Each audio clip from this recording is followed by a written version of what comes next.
DeFi-Hellman की exchange. तो DeFi-Hellman की एक्सचेंज जो है वो एक की एक्सचेंज मेथड है जिससे हम सीक्रेट की को एक्सचेंज कर सकते हैं। तो ये जो क्वेश्चन था की एक्सचेंज का, वो सबसे पहला प्रॉब्लम था क्रिप्टोग्राफिक प्रोटोकॉल के अंदर। जब पब्लिक की क्रिप्टोग्राफी इन्वेंट हुई थी, उससे पहले का ही ये प्रॉब्लम था।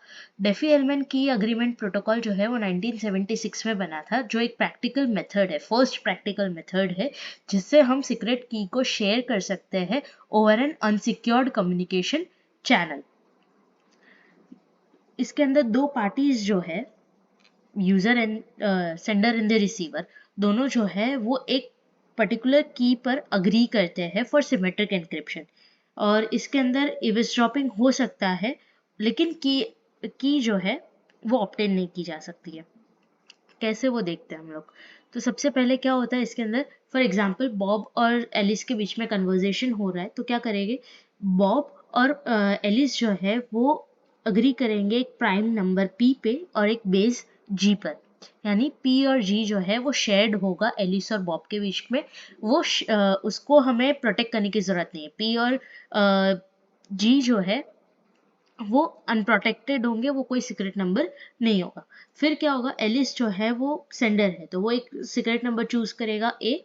ठीक है, एलिस ने चूज किया एक सीक्रेट नंबर ए, और वो बॉब को मैसेज भेजेगी, और वो मैसेज को एनक्रिप्ट करने के लिए वो फॉर्मूला यूज करेगी G⁻A mod P।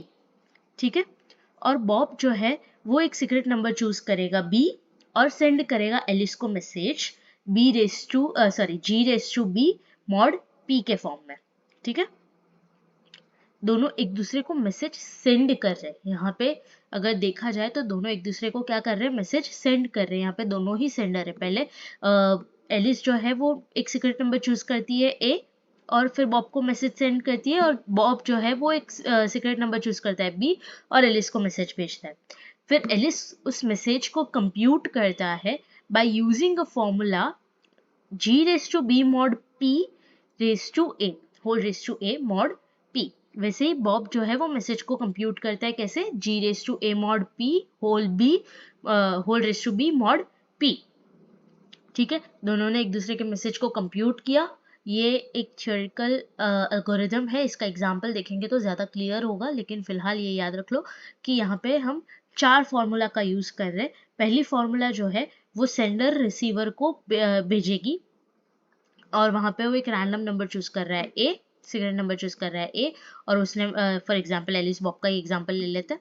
एलिस ने मैसेज भेजा बॉब को G⁻A mod P के फॉर्म में, बॉब ने मैसेज भेजा एलिस को G⁻B mod P के फॉर्म में। एलिस ने कंप्यूट किया मैसेज को G⁻B mod P⁻A mod P के फॉर्म में, और बॉब ने कंप्यूट किया message G⁻A mod P⁻B mod P के फॉर्म में। यहाँ पे एलिस और बॉब जो है वो नंबर्स का यूज कर रहे हैं एज द की। और याद रखना, पी और जी को प्रोटेक्ट करने की कोई जरूरत नहीं है। अब ले लेते प्रॉपर एग्जाम्पल।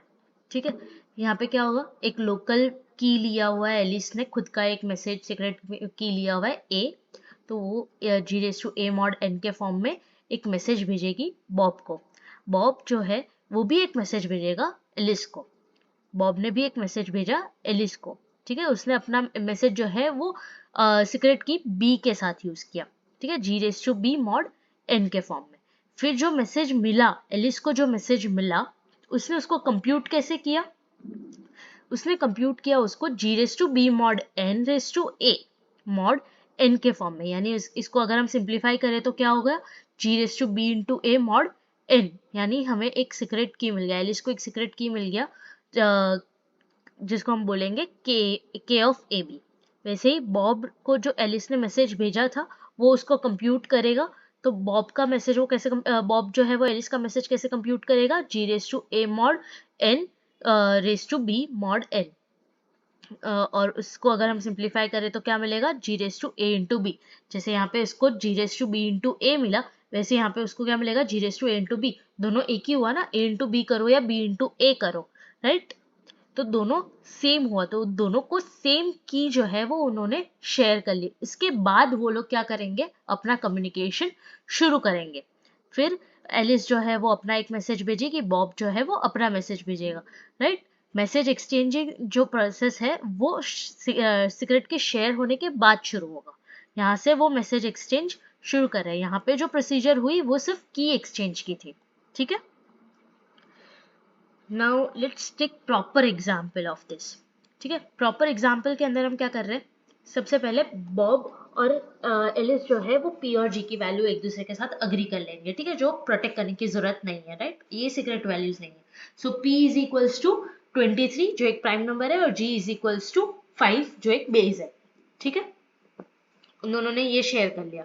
अब एलिस क्या करेगा, एलिस जो है उसने क्या किया, उसने एक रैंडम नंबर चूज किया, ए चूज किया 6। अब वो मैसेज सेंड करेगा बॉब को। एलिस ने मैसेज सेंड किया बॉब को, कैसे सेंड करेगा, g raised to a, g raised to a is 5 raised to 6 mod 23, that is p, right, g raised to 8 mod p, तो 5 raised to 6 mod 23 is equals to 8, ठीक है। तो अब Bob को क्या मिलेगा, 8 मिलेगा एज अ मैसेज, राइट। फिर बॉब ने भी एक वैल्यू चूज किया, b इज इक्वल्स टू 15, और उसने वो वैल्यू जो है वो सेंड किया एलिस को। तो वो सेंड कैसे करेगा एलिस को, in the form of g raise to b mod p। तो g raise to b is 5 raise to 15 mod p यानी 23। So 5 raise to 15 mod 23 is 19। कैसे कैलकुलेट करते हैं वो पहले ही वीडियो में बता दिया गया है, देख लेना 5th चैप्टर के वीडियोज में, ठीक है। तो यहाँ पे मिल गया 19। तो एलिस जो है वो क्या करेगा, वो कंप्यूट करेगा 19 रेज टू 6, दैट इज जो बॉब का मैसेज उसे मिला उसका वो सीक्रेट की, खुद का सीक्रेट की यूज करके मॉड फाइंड करके करेगा। यानी एलिस जो है उसने क्या किया, जो बॉब ने मैसेज भेजा, यानी 19 मैसेज क्या भेजा, बॉब ने भेजा 19 मैसेज, उसको वो अपना खुद का की यूज करेगा, यानी a इज इक्वल्स टू 6 का यूज करेगा। सो बॉब का मैसेज रेस टू खुद का सीक्रेट की, यानी 19 raise to 6 mod 23 that is equal to 2। वैसे ही बॉब क्या करेगा, बॉब को जो एलिस ने मैसेज भेजा, एलिस ने क्या भेजा था, 8 भेजा था, तो 8 रेस टू उसका खुद का की क्या है, उसने जो लिया था वो क्या है 15। So 8 raise to 15 mod 23 is also equal to 2। तो यहाँ पे 2 and 2 is their secret key, shared secret हम बोल सकते हैं, ये सीक्रेट उन्होंने शेयर किया। यहाँ पे उन्होंने की एक्सचेंज कंप्लीट किया, इसके बाद से वो कम्युनिकेशन शुरू करेंगे, ठीक है।